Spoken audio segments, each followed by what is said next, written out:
Hi everyone, my name is Matthieu Cheminée. I'm here in Sutton, Quebec, Canada in my workshop. I'm here today to talk to you about stamping and particularly about custom stamps. And so we'll go through different steps to help you to use them, to see which tools to use so you make a better mark and how to hold them, which direction. So thank you so much for watching. So what to use when you're stamping? I like to use a stump, usually softwood. I think it's better when I put a steel piece on it. So this is pieces I got at metal yards.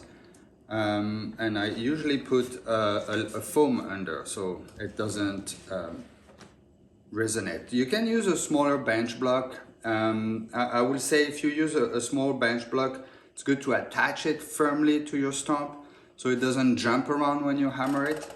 That's the main thing, is to have something nice and sturdy. So it could be a big metal block, it could be an anvil if you have the chance to get a beautiful anvil. That works really nicely, but anything sturdy will work totally fine. So that's the main thing we'll work on. And then for stamping I use, mostly I use a 16-ounce ball peen hammer. I also have a 20 ounces ball peen hammer and you're all set. Also, the other thing you need to really consider is the stamp has a direction. When it's a custom stamps, they have a line on it usually. And the line is always towards you when you stamp. So this way you get your name right or your logo in the right direction. And so this little line always goes towards me when I stamp it. And if I was to stamp, you know, the finger position, I find it's important and it helps me quite a lot to be as sturdy as possible.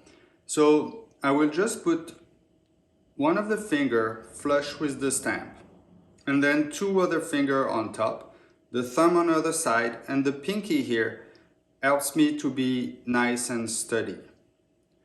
And so this way the position, it's really nice and firm. And what I want is to be as perpendicular as possible to my surface here. And that's another important point.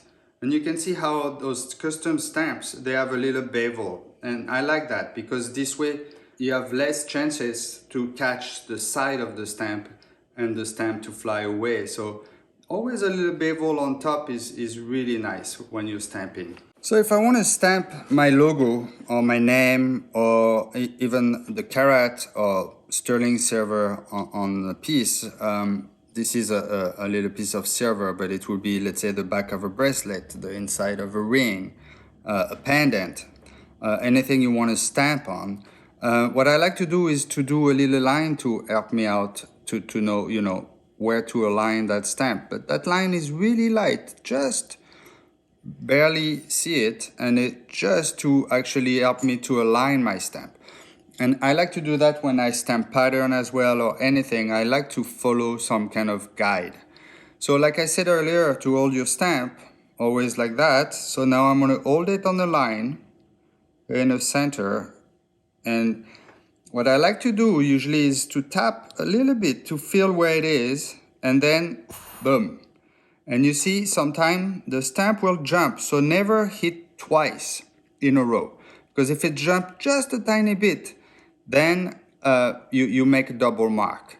So usually when you do a little blow like that, it's enough to mark it a little bit. So if you want it deeper, I will go back into the what I just did until the stamp locks in.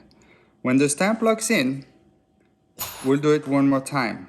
And now it's deep enough. So, you know, and if you want it deeper, you do it again, but it's all about filling it, and now it's locked in, so I could hammer it again.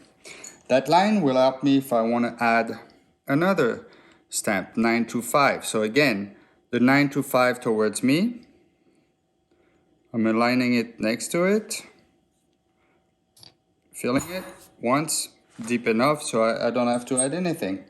And then if you have other things you want to add, like if I want to add one of my stamp just as a personalized thing, same thing, we'll just one hit on that line. Well, thank you so much for watching that video, and if you have any question, you can write it down below and we'll try to answer it. Talk to you soon. Thank you.